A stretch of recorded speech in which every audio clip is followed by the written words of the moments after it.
Pai, em nome de Jesus Cristo, nosso Senhor, nosso Salvador, nós te damos graças por essa hora bendita. Amém.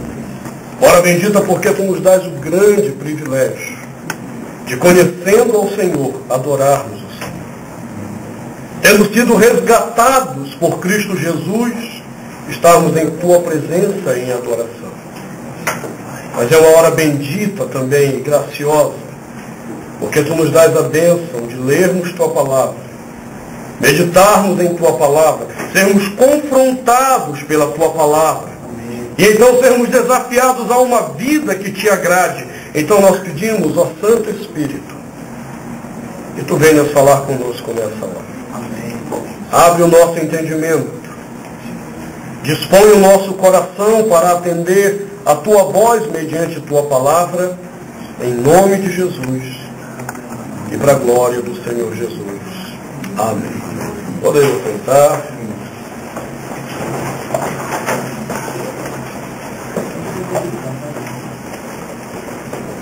Se tu uma bênção. Esse tem sido o nosso desafio esse ano. Esse tem sido o desafio que colocamos como desafio espiritual de cada membro dessa igreja, dia 31 de dezembro. O desafio de evoluirmos, de crescermos como cristãos e avançarmos. Não queremos ser abençoados. Porque se nós estamos em Cristo, nós somos abençoados. Eu não preciso de nada mais na minha vida do que Cristo. Você não precisa de nada mais na sua vida do que Cristo. Eu não tenho por que estar diante de Deus pedindo, suplicando, implorando por bênçãos. Porque se Cristo está em mim, e se Ele me redimiu, eu sou uma pessoa abençoada. Então nós precisamos andar um pouco mais e sairmos desse estágio infantil de dizermos, Senhor, nos abençoe, para dizermos, Senhor, dá-nos condições de abençoar. E graças a Deus muitos têm tido essa oportunidade. E como nós dissemos, esse é um grande problema. Porque às vezes nós nos acostumamos com a ideia de sermos abençoadores. Nós nos acostumamos com a ideia de abençoarmos pessoas. E o problema de se acostumar com essa ideia é que nós não nos envolvemos com pessoas. A gente passa a abençoar às vezes de forma distante. É alguém que chega, ajudamos naquilo que precisa, naquilo que nos pede, mas não há envolvimento da nossa vida com essa pessoa. E então o que temos sido desafiados, olhando para esse texto de Gênesis, começamos já no capítulo 12, é que o desafio da palavra de Deus é que a gente evolua para um estágio maior de maturidade, em que eu não sou apenas abençoador da vida de alguém, mas em que a minha vida representa bênção para a vida de alguém. E isso é muito mais profundo. Isso é muito mais profundo. Não necessariamente ajudar alguém significa que a minha vida é bênção para ela. O que eu fiz por ela é uma bênção, mas a minha vida não necessariamente. E cristãos que querem espelhar a vida de Jesus, que querem espelhar a imagem de Deus na sua história, não podem se contentar com a ideia de apenas abençoar. Eles têm que querer espelhar Jesus de tal forma que a vida seja uma bênção para aqueles que estão ao nosso redor. Isso às vezes significa não dar nada, apenas acolher. Então nós começamos a olhar esse texto e temos examinado algumas questões que a história de Abraão tem nos ensinado nesse sentido. Como ser bênção? Já observamos, creio que 5 lições sobre esse prisma de como tornar a nossa vida uma bênção para aqueles que estão ao nosso redor. E nós olhamos agora o capítulo 15, onde Deus ensina uma sexta lição para Abraão. Observe comigo que o capítulo 15, versículo 1 diz que depois destes acontecimentos, você vai lembrar da última pregação, em que Abraão teve que ir guerrear para libertar Ló, e nós dissemos que esse é um princípio da bênção, em que a nossa vida se torne uma vida de libertação daquele que está sob opressão. Eu não posso me contentar com nada mais, nada menos do que a libertação daquele que está oprimido por alguém ou por alguma coisa. Então, depois desses acontecimentos, que Abraão vai, livra o sobrinho Ló da garra dos reis, ele se depara com Melquisedeque. E ali ele aprende o princípio de que tudo que há na vida dele é do Senhor. E somente quando eu entendo que tudo que Deus tem me dado é dele, para servir ao reino, é que eu posso ser bênção na vida de alguém, porque eu me torno despreendido. Então é nesse sentido que o capítulo 15, versículo 1 diz: depois destes acontecimentos, veio a palavra do Senhor a Abraão numa visão e disse, preste atenção, porque isso é chave agora: não temas, Abraão, eu sou o teu escudo, e teu galardão será sobremodo grande. E galardão aqui era uma riqueza mesmo. Por que Deus está falando isso? Por duas razões.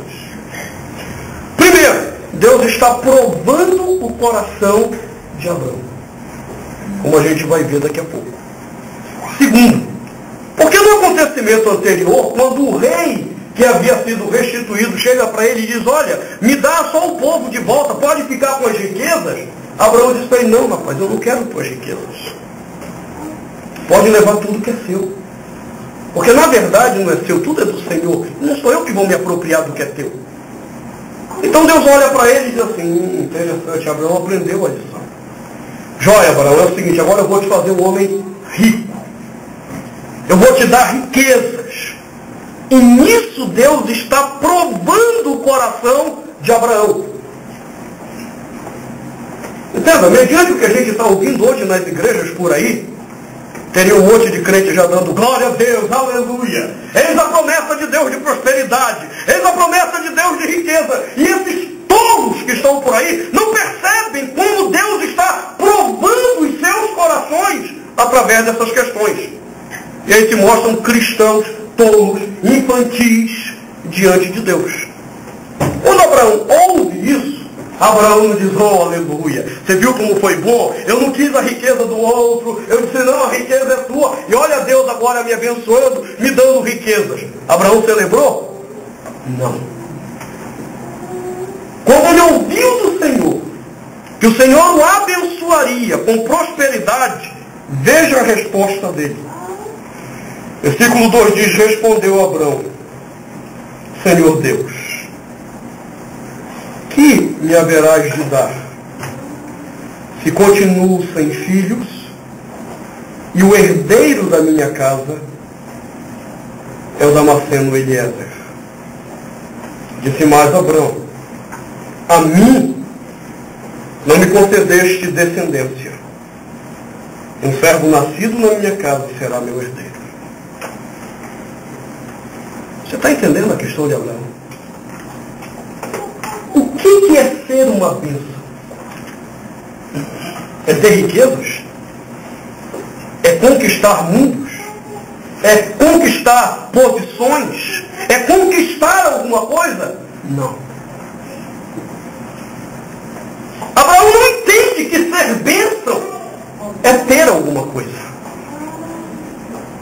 Ele não carrega esse conceito. É diferente de hoje.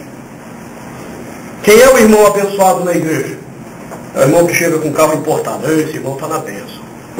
Não importa se a vida dele é uma desgraça, se ele é um adúltero, se ele está roubando nos seus impostos. Não importa. Não importa nem se aquele carro está financiado com juros altíssimos, contrariando a lei de Deus. É uma bênção. Aí os caras ainda colocam assim, né? Propriedade do Senhor Jesus. E aí embaixo vai colocar assim, e do banco X também, né? Porque não está pago o carro ainda. Aí ele chega lá e dá testemunho, uma bênção, irmão. Jesus me deu o carro. E aí a igreja, que irmão abençoado. Quem é o irmão abençoado? É aquele que passou no concurso público aí, está ganhando 12 mil, 15 mil. Rapaz, que bênção esse irmão. E os loucos ainda estão ensinando, você tem que ficar perto desses caras, para receber a unção deles. Essas loucuras estão sendo ensinadas. Michael Murdock, Morris Cerullo, essa galera, está todo mundo ensinando essa maluquice. Só falta ele dizer para você assim, quando você pega esse cara assim, passa a mão dele para receber um pouco da unção. aqui entendendo que ser bênção é ter posses, é ter riquezas, é ter posição. E Abraão diz, não, Senhor. Do que vai me adiantar? O Senhor me dá toda a riqueza, o Senhor me dá galardões, se eu não tenho descendentes. Qual é a sexta lição que Abraão está aprendendo nessa caminhada com Deus? Que ser bênção é deixar um legado da nossa história para o mundo. É deixar um legado de uma vida com Deus para o mundo, para dar continuidade naquilo que temos vivido com o Senhor. Porque nós não vamos ser eternos. Nós não vamos viver eternamente. E aquilo que eu tenho vivido com Deus não pode parar em mim. Tem que ter continuidade. Eu não posso pensar na minha história como uma história com fim em si mesma. A minha história tem que continuar em alguém, na vida de outros. E Abraão diz, a minha história vai continuar na vida de quem? O que adianta ter tantas riquezas, ter tantos bens? Isso vai continuar na vida de quem? E aí você não tem como não lembrar daquela história que Jesus contou. De um homem que havia feito uma colheita muito boa. E os celeiros se encheram. E ele ficou feliz da vida. E ele disse, vamos festejar, vamos comemorar. E o Senhor Jesus diz que Deus chegou para ele e disse, louco, essa noite pedirão a tua alma. E o que tens ficará para quem? Esse é o louco, o contrário de Abraão.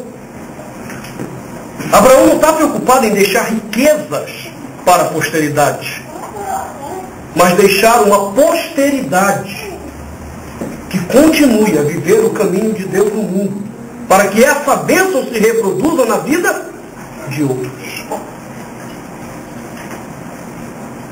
Às vezes nós estamos tão envolvidos com o nosso egoísmo, tão envolvidos com os nossos sonhos, nossos projetos, nossas ambições, que nós não temos nos preocupado que legado deixaremos. E na vida de quem deixaremos o legado da nossa história com Deus? Até porque, talvez para muitos não tenha nenhuma história com Deus para deixar de legado. Pense você que já é pai, que já é mãe. Que legado de vida você está deixando para os seus filhos? Qual é o legado? Um legado de filhos que estão comprometidos com o mundo? De pessoas que estão comprometidas com seus próprios corações e egoísmo?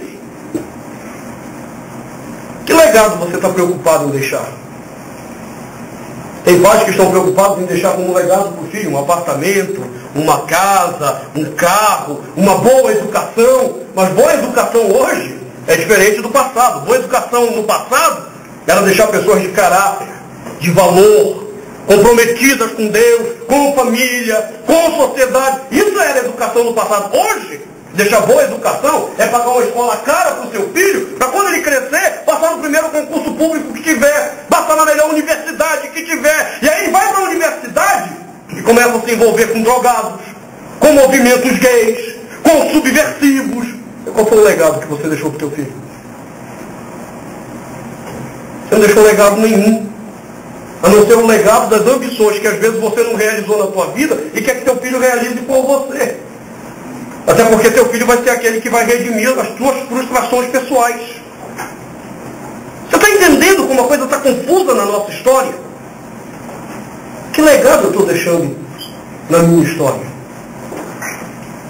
Esses dias, como os irmãos sabem, tem sido dias de muita dor, para o meu coração particularmente. Nessa sexta-feira, fez 3 semanas que minha mãe faleceu. E é difícil, é um momento de adaptação muito difícil. Semana passada, enquanto eu estava lá para São Paulo dando aula, eu cheguei um dia da faculdade, cheguei no hotel, deitei na cama, Arthur estava brincando, o João estava brincando, eu peguei o celular e comecei a procurar o nome da minha mãe que eu queria ligar para ela, e de repente caiu a ficha que eu não tinha mais mãe. Mas no dia que eu viajava para o velório dela, meu bispo ligou, Dom Paulo Garcia. E Dom Paulo me disse uma coisa muito profunda. Ele me ligou e disse: filho, eu sei que deve estar doendo muito nesse momento,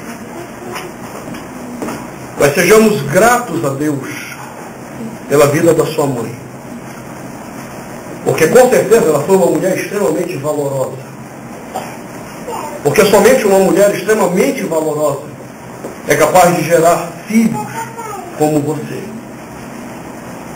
E quando Dom Paulo me falou isso, eu chorei e disse: Dom Paulo, então isso é muito mais profundo.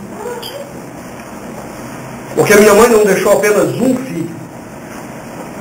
Ela deixou 4 filhos. Homens que amam a Cristo. São comprometidos com o reino de Deus. Que amam a família. Então foram 4 filhos valorosos. E naquela palavra de Dom Paulo eu entendi essa questão e esse princípio do legado. Minha mãe partiu, mas a história dela continua na vida dos filhos.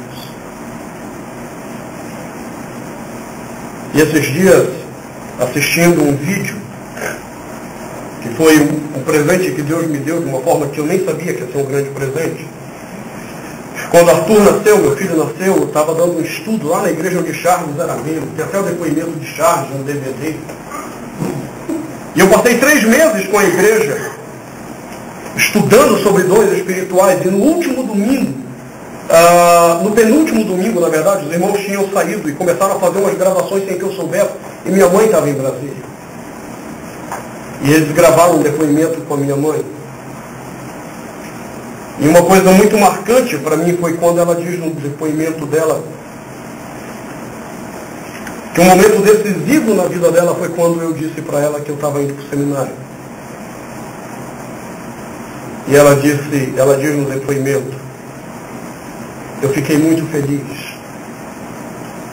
porque você sempre disse que não queria ser médico, você não queria ser advogado, você não queria nada disso, você queria ser apenas um ministro do Evangelho. Isso era uma coisa desde os 9 anos. E minha mãe nunca me forçou, apesar de na minha trajetória, ter conquistado o título do governo federal de literatura, título da Academia Brasileira de Literatura, tudo isso na minha adolescência. Minha mãe nunca chegou e disse: meu filho, olha só como Deus tem te abençoado, vai fazer uma faculdade, vai fazer concurso público. Não, minha mãe sempre amou a ideia de ter filhos servindo ao reino. E não importasse onde fosse. Se como pastor, se como lixeiro. E isso é verdade na minha mãe. O que ela sempre nos dizia é: apenas sejam homens de Deus, homens valorosos naquilo que fizerem. Você está entendendo o que é a perspectiva do legado? Você está entendendo o que é ser bênção na vida de alguém? Então quando eu vejo Abraão preocupado com essa ideia: Senhor, para que eu quero riqueza? Para que eu vou querer as recompensas do Senhor se descendentes eu não tenho? Porque se eu quero ser bênção, essa história tem que se perpetuar na vida de outros. Um legado que nós deixamos na vida de outros. Que legado você está deixando? Você está deixando o que para os teus filhos? Você está deixando o que para aqueles que te amam, que estão ao teu lado? Se você pensa que deixar alguma coisa são bens materiais, você não entendeu o que é ser bênção. Você não entendeu nada do que é ser bênção.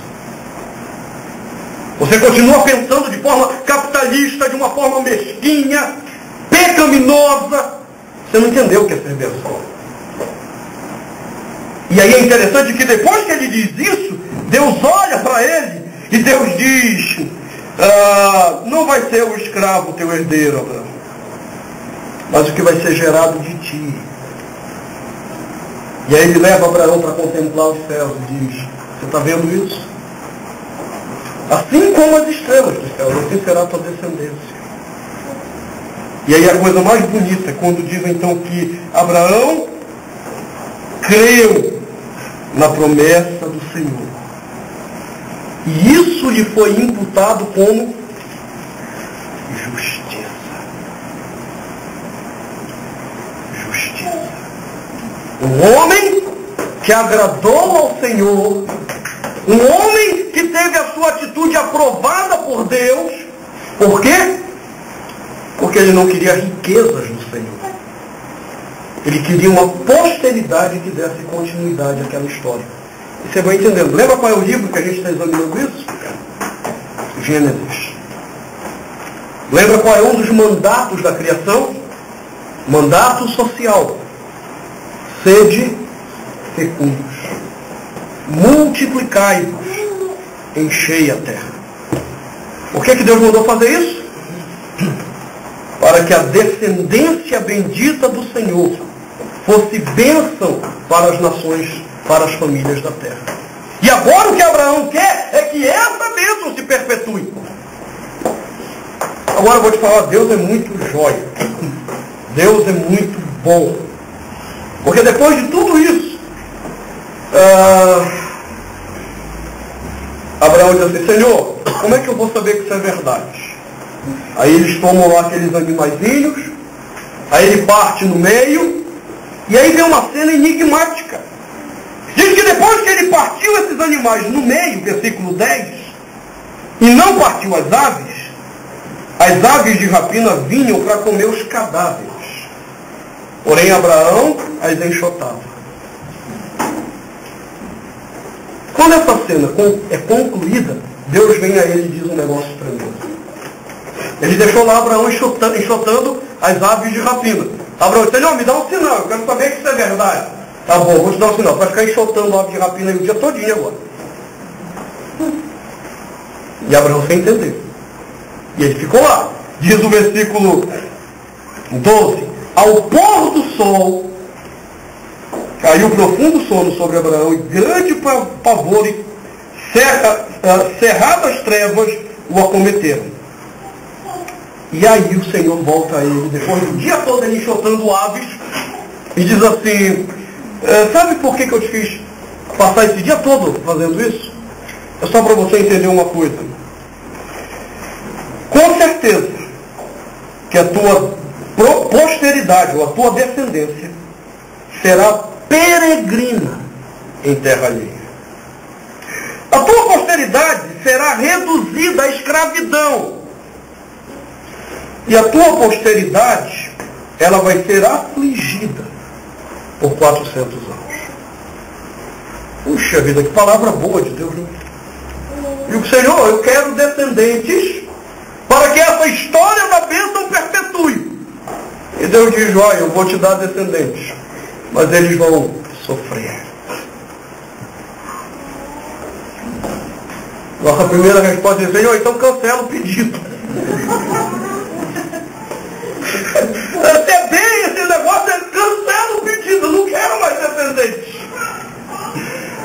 Só que Deus continua, profeticamente falando para ele, mas também eu julgarei a gente que tem de se sujeitar-se, e depois sairão com grandes riquezas. Você está entendendo agora a questão? Ele diz, você vai ter descendentes que vão ser bênção. Mas para ser bênção, seus descendentes também vão sofrer. E eu não quero que você se iluda com essa ideia. Eu não quero que você pense que a sua descendência vai vir nessa terra e vai ser abençoada. E vamos dizer, aleluia, glória a Deus. Não, a sua descendência vai chorar.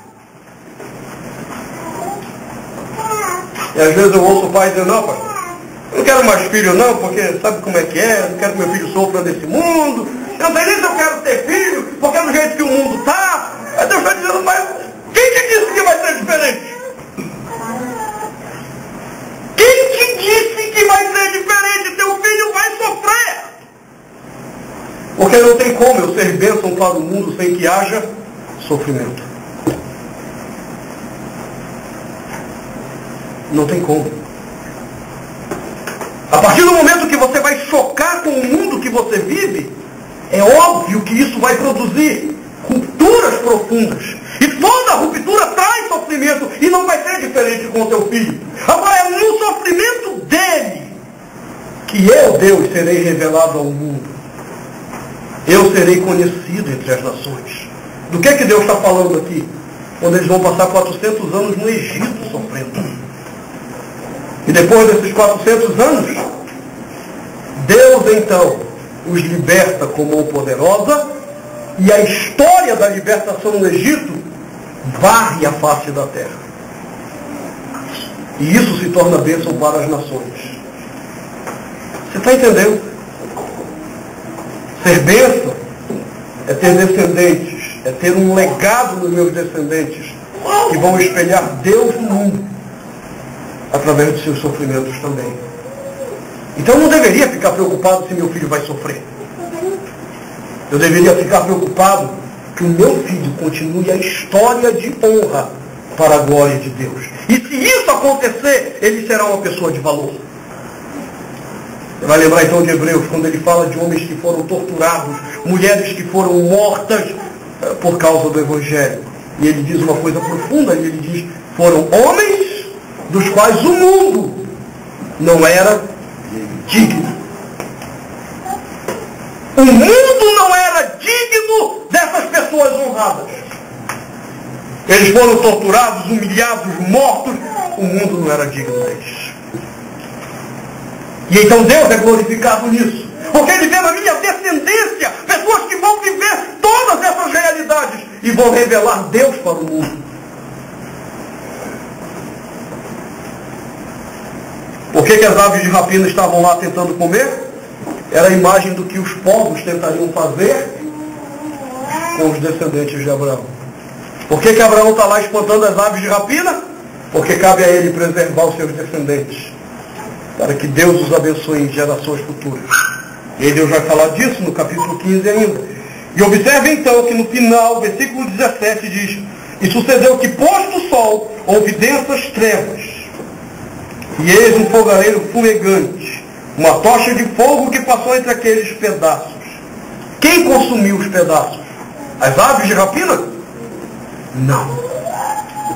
O próprio Deus faz daqueles pedaços dos animais uma oferta para Ele, o Senhor. O que Ele está dizendo dos nossos descendentes? Ele, Deus, tomará os nossos descendentes como oferta para Ele mesmo. Então você vai entender agora Pentecostes. Desce o Espírito Santo. O que a gente vai fazer? Se arrependa. Seja batizado em nome de Jesus. Pois para vocês que estão se arrependendo é a promessa. Para vocês e para os vossos filhos. O Senhor tomou a minha descendência para ser honrado através dela. Pensa.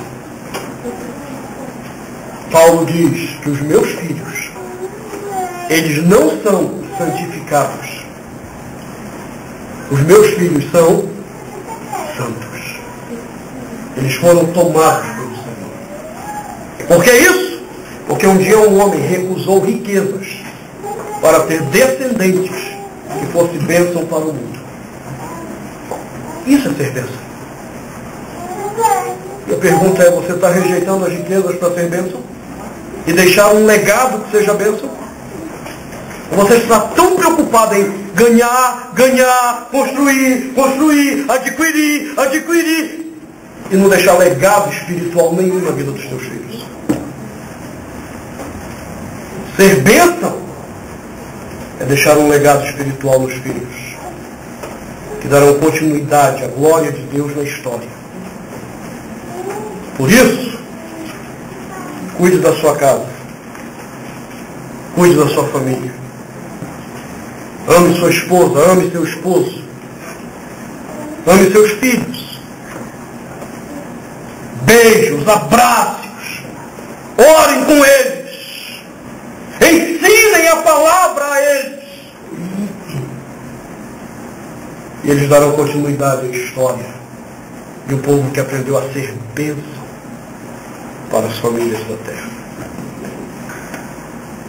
As riquezas, teus sonhos, teus projetos, coisas fúteis, coisas vãs, que não ficaram para a posteridade.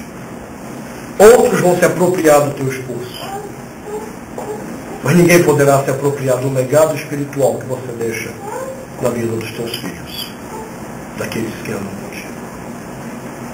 Vamos orar, Senhor. Feche seus olhos.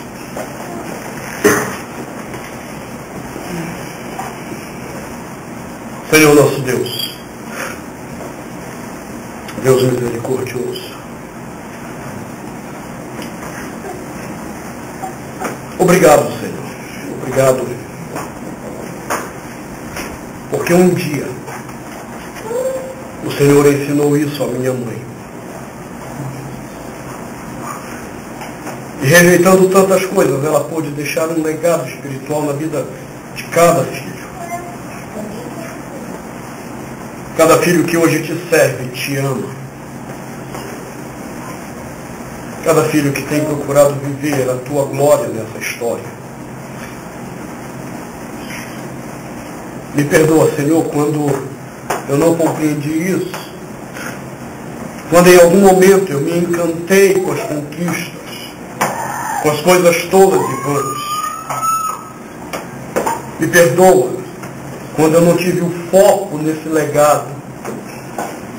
Perdoa o teu povo, que às vezes se ilude com tantas promessas de riquezas, de bênçãos nesse mundo, e não estão percebendo coisas essenciais da fé, coisas essenciais da vida. Perdoa-nos, Senhor. E nos ensina a ter um coração desejoso de viver para Ti no meio de nossa família. Que queiramos que um legado espiritual seja comunicado. Mas que primeiro o Senhor nos ensine a termos esse legado, a vivermos essas coisas, para que ele então possa ser comunicado. Abençoa cada pai, cada mãe, para que saibam instruir seus filhos, para que te honrem e vivam para Ti. Abençoa, Senhor, cada pai, cada mãe, para que se amem e através do testemunho do seu amor deixem um legado de amor na vida de seus filhos também. Que assim seja, Deus, para que Tu sejas conhecido, Tu sejas honrado e sejamos bênção em nosso mundo, refletindo Tua imagem, em nome de Jesus. Amém. Amém.